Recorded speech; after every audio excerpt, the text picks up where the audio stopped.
आप जानते हैं कि हमारी हिंदी फिल्मों में कुछ ऐसी फिल्में भी बनी हैं जिसमें कोई हीरोइन नहीं थी, कोई ग्लैमर नहीं था, फिर भी ये फिल्में सुपरहिट रही। ज्यादातर हिंदी फिल्मों के बारे में ये सोचा जाता है कि हीरोइंस यहाँ पर ग्लैमर लेकर आती हैं, लेकिन हीरोइन का काम ना सिर्फ ग्लैमर देना होता है बल्कि कहानी को आगे भी बढ़ाना होता है। कहानियां जो होती हैं हीरो हीरोइन की कहानी से तो आगे बढ़ती हैं, लेकिन इनमें कुछ एक्सेप्शनल ऐसी फिल्में हैं जो बिना हीरोइन के भी अच्छी कहानी को कहती हैं और लोगों का मनोरंजन भी करती हैं। तो आइए नजर डालते हैं कुछ ऐसी फिल्मों पर जो बिना हीरोइन के भी बनी और सुपरहिट भी रही।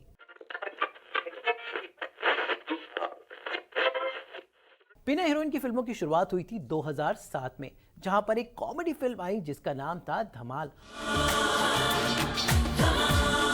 और इस फिल्म में कोई हीरोइन नहीं थी, फिर भी यह फिल्म बहुत पसंद की गई।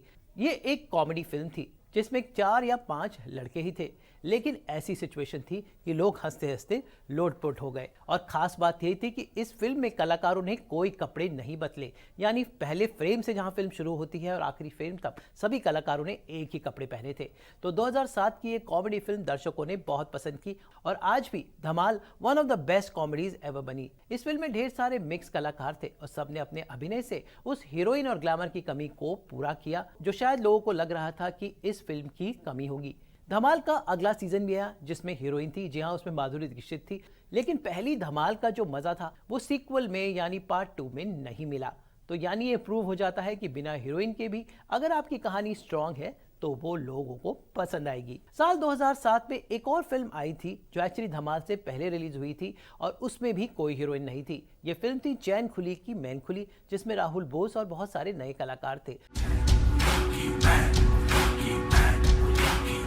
तो टेक्निकली चैन खुली की मैन खुली पहली फिल्म ऐसी थी जिसमें कोई हीरोइन का रोल नहीं था। यह फिल्म तो फ्लॉप रही, लेकिन कहीं ना कहीं एक प्रयोग थी कि बिना हीरोइन के भी फिल्में बन सकती हैं। उसके बाद आया साल 2008, जहां पर 2 ऐसी फिल्में आई जिसमें कोई हीरोइन नहीं थी, लेकिन फिर भी ये फिल्में बहुत पसंद की गई। इनमें सबसे ऊपर नाम है फिल्म आमिर का। भाई, इस फिल्म के साथ मशहूर टीवी कलाकार राजीव खंडेलवाल ने अपना डेब्यू किया था, जिसे राजकुमार गुप्ता ने बनाया था। इस फिल्म में भी कोई हीरोइन नहीं थी, जबकि राजीव खंडेलवाल टेलीविजन के ऐसे सुपरस्टार थे जिनकी लाखों लड़कियां दीवानी थी और बिना हीरोइन के उन्होंने अपना डेब्यू किया तो सबको बहुत शौक लगा था। लेकिन आमिर फिल्म आप देखें तो इसका कंटेंट इतना स्ट्रांग था कि हीरोइन की कमी कभी खली ही नहीं, और इस तरह राजीव खंडेलवाल ने अपना फिल्मी करियर इस बिना हीरोइन वाली फिल्म के साथ शुरू किया। उसके बाद 2008 में एक ऐसी फिल्म आई जिसमें कोई हीरोइन नहीं थी, लेकिन ये हमारी इंडस्ट्री की one of the best thrillers थी। इस फिल्म का नाम था वेडनेसडे। वेडनेसडे को बनाया था नीरज पांडे ने और इस फिल्म के बाद उनकी पहचान भारत के one of the best directors में होने लगी। इस फिल्म के कलाकारों की बात करें तो इसमें नसीरुद्दीन शाह और अनुपम खेर जैसे कलाकार थे। कोई हीरोइन नहीं थी, कोई ग्लैमर नहीं था तो बस एक स्टोरी और एक बहुत अच्छा नैरेटिव जो आपको बांधे रखता है।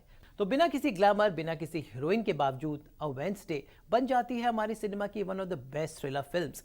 आप इस फिल्म को देख सकते हैं अगर आपने ना देखी हो। ज़्यादातर लोगों ने ये फिल्म देखी है, चाहे टेलीविजन हो या OTT पर, और आप समझ सकते हैं कि बिना हीरोइन के भी अच्छी फिल्म कैसे बन सकती है।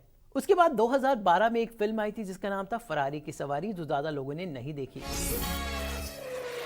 इस फिल्म में भी कोई हीरोइन नहीं थी। कहानी थी एक बाप, बेटे और दादा की, और कैसे क्रिकेट का प्रेम उन तीनों को जोड़ता है। फिल्म में हीरोइन तो नहीं थी, लेकिन हाँ, विद्या बालन का एक आइटम सॉन्ग जरूर था। खैर, जो भी हो, बिना हीरोइन की फिल्म लोगों को पसंद तो नहीं आई, लेकिन एक्सपेरिमेंट के तौर पर हमेशा जानी जाएगी। आजकल चलन हो गया है कि लोग एक्सपेरिमेंट कर रहे हैं, फिर चाहे हिंदी सिनेमा हो, तेलुगु सिनेमा हो, तमिल सिनेमा हो, हर कोई एक्सपेरिमेंट करता है और बिना हीरोइंस का एक्सपेरिमेंट हमारी फिल्मों ने भी किया है। मैंने आपको ढेर सारी फिल्मों के नाम बताए, ऐसी बहुत सी और भी फिल्में हैं जहां पर हीरोइंस नहीं थी, लेकिन उसके बावजूद भी वो चली। खैर, जो भी हो, हीरोइन के आने से ग्लैमर तो लगता ही है, क्योंकि कहानी जो होती है जिंदगी में मर्द और औरतों की ही होती है, लेकिन थोड़ा बहुत सिनेमैटिक लिबर्टी और थोड़ा बहुत एक्सपेरिमेंट जरूरी है, और वो हमारा सिनेमा हमेशा करता है। तो फिल्मी दुनिया की अनजानी बातों के बारे में आप मेरे साथ जुड़े रहिए। हमें फॉलो कीजिए, शेयर कीजिए, लाइक कीजिए, सब्सक्राइब कीजिए और अपना साथ हमारे साथ हमेशा बनाए रखें।